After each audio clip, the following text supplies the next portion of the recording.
Anda berpendapat begitu karena yang Anda tahu itu apa-apa yang berhasil. Yang saya gagal Anda nggak pernah tahu. Wong gagal kok. Gagal kan tersembunyi. Kalau gagal kan nggak ketahuan. Saya sering gagal, tapi kegagalan saya orang nggak tahu. Ketika saya berhasil, loh ini berhasil. Karena yang berhasil itu yang naik ke permukaan. Nah, tapi saya bilang. Tapi ketika dijalani, Mbak Haidar, itu tahun berapa? Tahun 1980. Mulainya itu 82 kita siapkan. 82. Sekarang 2020, jadi sudah 38 tahun. Nah, saya yakin juga banyak kan naik turunnya juga pasti gitu ada. Mungkin di awal-awal juga ada kegagalan-kegagalan juga. Pasti. Nah, itu sempat ragu nggak saat awal nggak ragu, tapi begitu jalan saat enggak, alhamdulillah saya nggak pernah ragu. Itulah enaknya orang yang melakukan sesuatu karena itu passionnya. Ya. Saya sering mengatakan passion itu berasal kalau dari bahasa Yunani pathos, artinya cinta. Dari bahasa Latin itu dari pati, artinya penderitaan. Penderitaan. Nah, bagaimana satu kata artinya cinta sama penderitaan? Itu jelas sekali kaitannya. Passion itu adalah kecintaan yang begitu dalam sehingga bahkan ketika kita menderita bagi apa yang kita cintai itu merupakan sumber kebahagiaan. Harusnya penderitaan itu kan sumber kesengsaraan. Tapi kalau kita menderita karena sesuatu yang kita cintai itu dari sumber kebahagiaan. Saya suka ngasih contoh. Apakah itu masih menderita namanya kalau kayak gitu? Nah, bukan penderitaan, makanya apa yang dilihat orang sebagai penderitaan.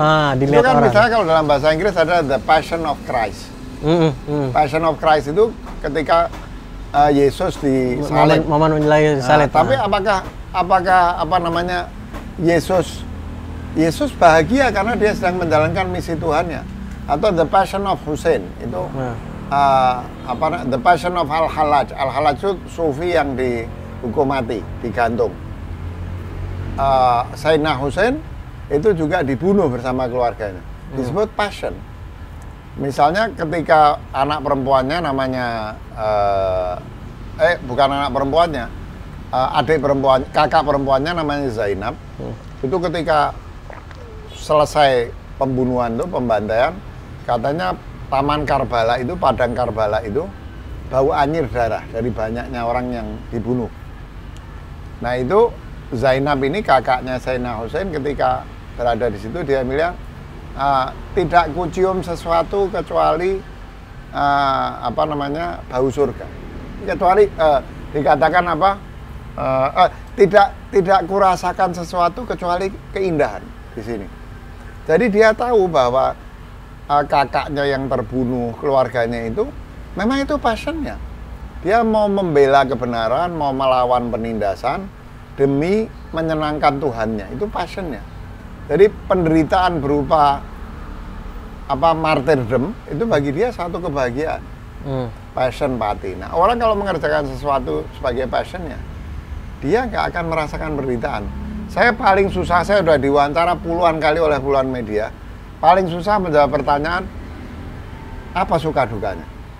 Sukanya banyak, dukanya saya bingung. Apa ya dukanya? Saya pernah ditipu, pernah dalam keadaan nggak punya uang, orang keuangan saya nipu, misalnya. Terus pernah ada distributor yang beli banyak-banyak tiba-tiba lari. Tapi saya tidak ingat bahwa saya bersedih pada waktu itu. Saya yakin saja itu, ya sudah bisnis memang begini. Dan ini adalah bagian yang harus saya lalui kalau saya mau sukses. Kegagalan itu bagi saya suka ditanya, Pak, apa resep Bapak sukses? Nah, itu saya juga bingung. Tidak ada bisnis yang benar. Tidak ada resep. Bisnis yang sukses itu yang benar. Yang benar itu gimana? Iya benar itu ya kerja keras, kerja detail, tahu bahwa the devil is in the detail, empati sama konsumen. Jadi jangan mikir saya maunya apa, konsumen itu mengharap apa dari saya, dan lakukan yang terbaik untuk konsumen. Terus saya mendefinisikan orang sukses itu adalah orang yang lebih sering gagal daripada orang gagal. Orang yang lebih sering gagal dibandingkan orang gagal. Ya. Jadi orang suka bilang, wah Pak Haidar ini tangannya dingin. Bikin sekolah berhasil, bikin bisnis berhasil, bikin film berhasil, bikin yayasan filantropi berhasil, gerakan Islam Cinta dikenal, ini dapat award di mana-mana, sekolah di Harvard, ini tangan dingin. Keliru, saya bilang. Anda berpendapat begitu karena yang Anda tahu itu apa-apa yang berhasil. Yang saya gagal Anda nggak pernah tahu. Wong gagal kok. Gagal kan tersembunyi. Kalau gagal kan nggak ketahuan. Saya sering gagal, tapi kegagalan saya orang nggak tahu. Ketika saya berhasil, berhasil. Loh, ini berhasil, ini berhasil. Karena yang berhasil itu yang naik ke permukaan. Nah, tapi saya bilang orang sukses itu orang yang lebih sering gagal daripada orang gagal. Karena apa? Orang gagal itu baru gagal berapa kali berhenti. Kalau orang sukses itu gagal bangun. Jadi sering sekali dia gagal. Pada saatnya dia sukses. Ya. Jadi bagi saya kegagalan itu bukan cuma sukses yang tertunda. Ya gagal itu bagian sukses lah. Apa namanya? Jadi saya selalu bingung kalau ditanya dukanya apa? Kayaknya nggak pernah. Yang Pak, kalau di momen-momen seperti itu, kan gini, kenyataannya orang banyak yang saat seperti itu terus down dan mungkin bahkan larut gitu. Kenyataannya di masyarakat banyak seperti itu gitu. Nah, ada kata-kata tertentu yang Pak Haidar katakan nggak sama diri sendiri saat momen-momen yang tadi gagal tadi, sehingga tidak menjadi duka atau down yang berlama-lama dan seterusnya gitu? Mungkin gini ya, temperamen saya ini mungkin terlalu optimis. Mungkin orangnya, mungkin. Itu ada cerita lucu, ada satu kakaknya pesimis, adiknya optimis. Waktu ayahnya dari luar negeri datang, dua-dua dikasih hadiah dalam kotak. Yang kakaknya ini pesimis. Waktu dibuka, jam merek bagus. Wah, ya ini jamnya bagus sih. Tapi kira-kira 6 bulan lagi sudah rusak nggak ya? Gitu. Yang adiknya yang optimis ini dibuka, maaf, tai kuda, tinja kuda. Wah, sekarang ayah baru ngasih tainya, nanti bulan depan kudanya, katanya. Nah, jadi saya itu mungkin kayak gitu tadi itu. Orang yang terlalu optimis gitu. Terlalu optimis ya. Itu mungkin temperamen saya. Kedua, tanpa mengatakan bahwa saya ini orang baik, karena yang tahu kekurangan saya sendiri. Kita baik sama orang aja lah. Jujur sama orang, nolong orang, segala macam. Sehingga kita nggak pernah berasa kesepian. Kalau kita perlu apapun, itu akan banyak orang yang mau kerja sama kita, mau membantu kita, gitu ya. Karena kita sama mereka baik, gitu. Nggak nipu.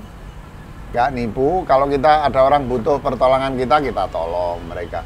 Sehingga kan orang sedih kalau gagal itu kan biasanya yang bikin sedih itu kan rasa sepi, kesepian, gagal, gitu. Terus gagal sendiri, nggak ada orang bisa nolong dia. Saya alhamdulillah nggak.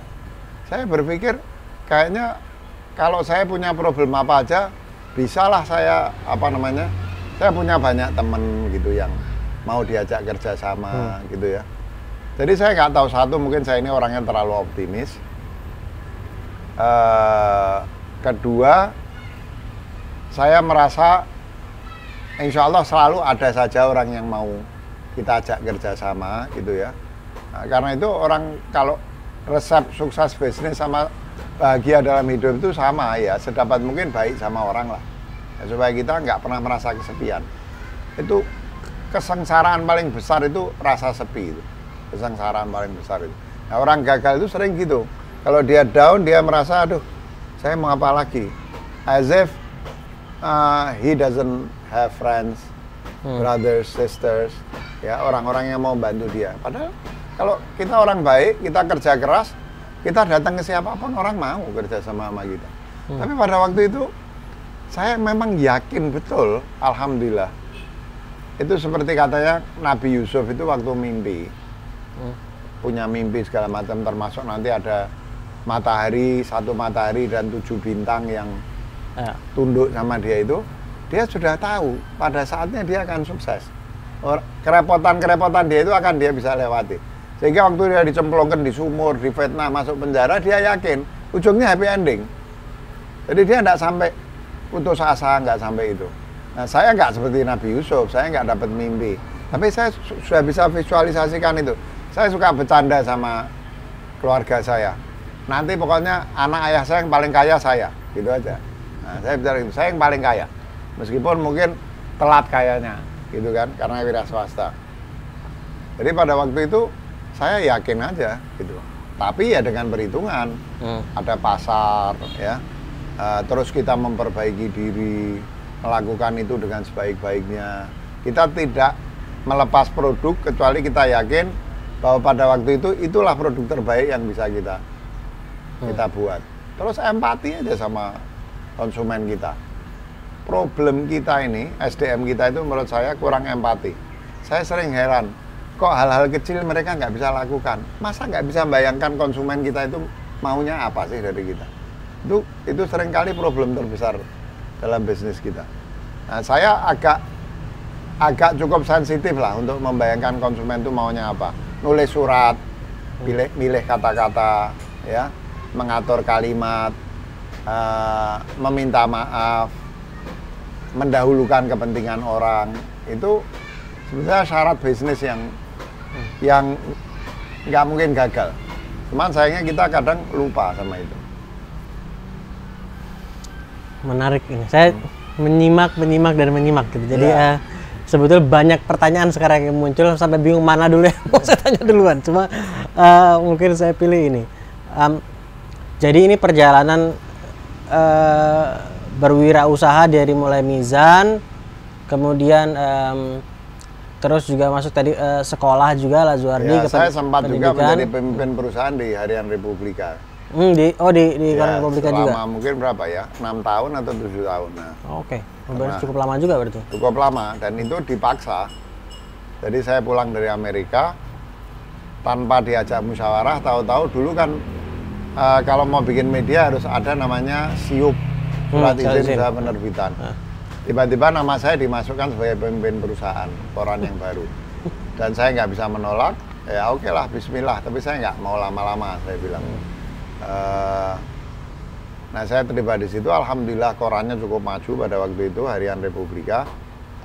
Tapi karena memang saya tidak pernah berencana bekerja sama orang dan saya suka sekolah, setelah 6 tahun, 7 tahun saya putuskan mengambil S3 waktu itu. Waktu saya mulai Republika itu kebetulan saya pulang sekolah di Amerika ngambil S2. Nah, setelah selesai research di Amerika, menyelesaikan S3 di sini, saya kembali lagi ke Mizan. S3-nya waktu itu di bidang filsafat dan tasawuf. Jurusannya filsafat, tapi tema disertasi saya itu satu aliran dalam pemikiran Islam yang menggabungkan filsafat dan tasawuf, tapi pemikiran tokohnya namanya Mullah Sadra.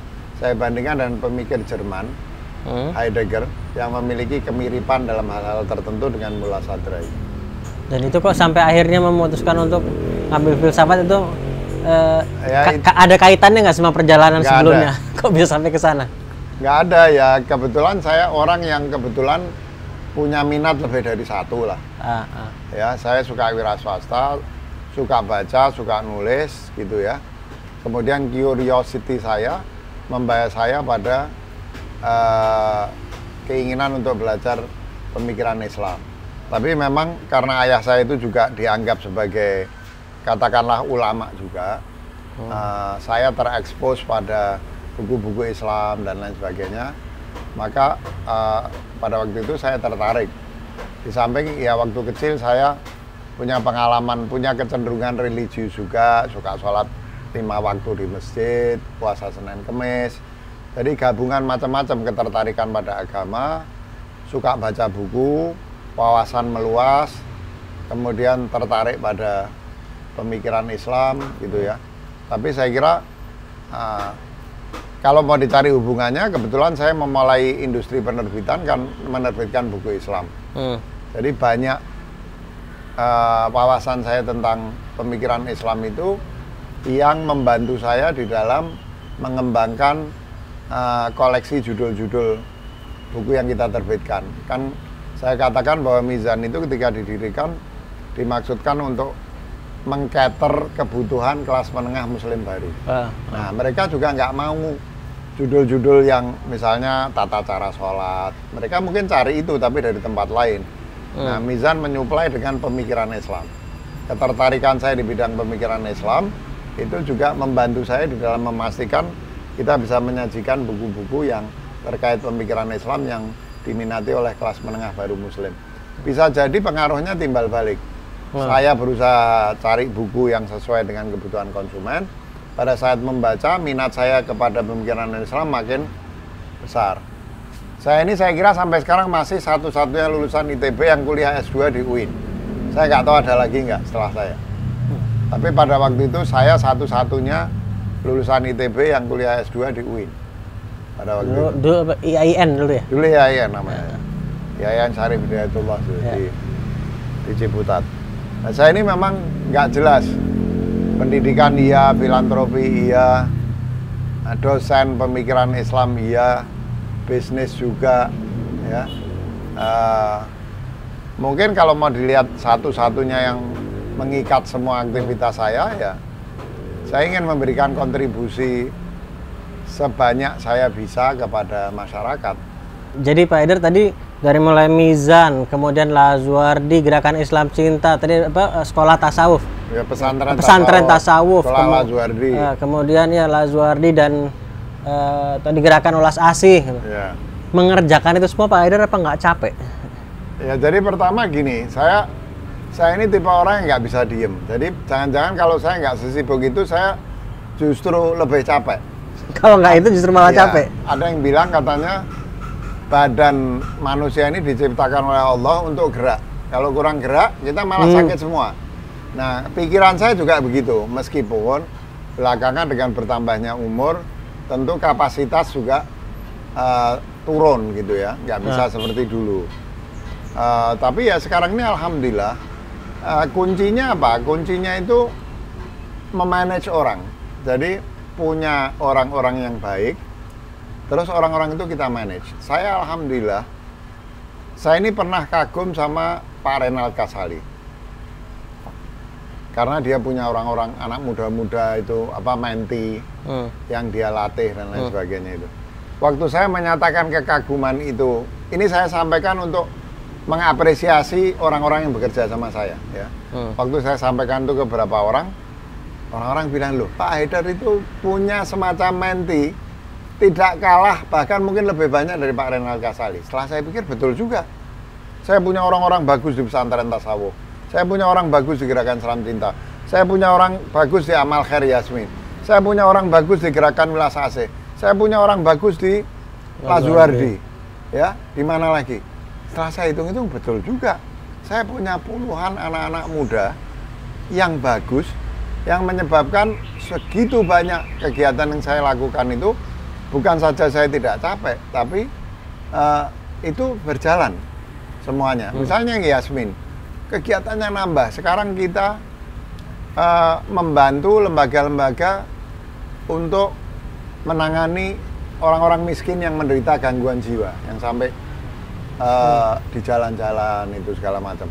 Saya butuh uang misalnya mungkin 1 miliar untuk bangun fasilitas beli tanah. Tapi alhamdulillah, kayaknya jalan aja itu dengan mudah, ya.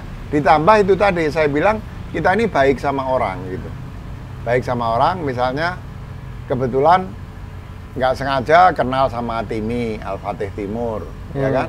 Jadi kitabisa.com. Kitabisa.com sampai akrab, ya, sampai akrab sama itu. Nah, kemudian Pak saya bantu Pak, gitu. Nah kita bekerja sama dengan kitabisa.com, kita kumpulkan dana. Ada saja. Belum ada pengumuman apa-apa 100 juta sudah masuk gitu. Karena orang merasa oh ini a good cause, ya, in the hands of good people, kira-kira gitu. Jadi orang bantu. Jadi saya kira kuncinya itu bukan pada saya yang memiliki kehebatan atau apa. Mungkin saya ini orangnya senang sibuk, kelebihan saya itu. Tapi saya kira semua ini bisa jalan dengan baik karena ada orang-orang, anak-anak muda berkualitas yang bekerja bersama saya. Saya ingat waktu saya masuk teknik industri ITB tahun 77, itu saya diajarin tentang definisi manajemen itu apa. Saya nggak bakal lupa. Manajemen itu adalah upaya mencapai tujuan dengan menggunakan tenaga orang lain. Itu 100% yang saya lakukan. Dengan tenaga orang lain? Ya, itu persis yang saya lakukan. Kalau saya nggak punya orang bagus di pesantren tasawuf, di Lazuardi, di Amal Khair Yasmin, di Mizan, di Gerakan Islam Cinta, Welas AC Indonesia, masih ada lagi saya lupa, nggak mungkin saya bisa lakukan ini dengan baik. Jadi kuncinya adalah bekerja sama dengan orang-orang yang berkualitas, SDM yang kualitasnya baik. Kalau itu sudah ini, ya akan jalan sendiri semua pekerjaan. Dan saya jangan lupa, saya sudah nulis buku 20-an buku. Ya.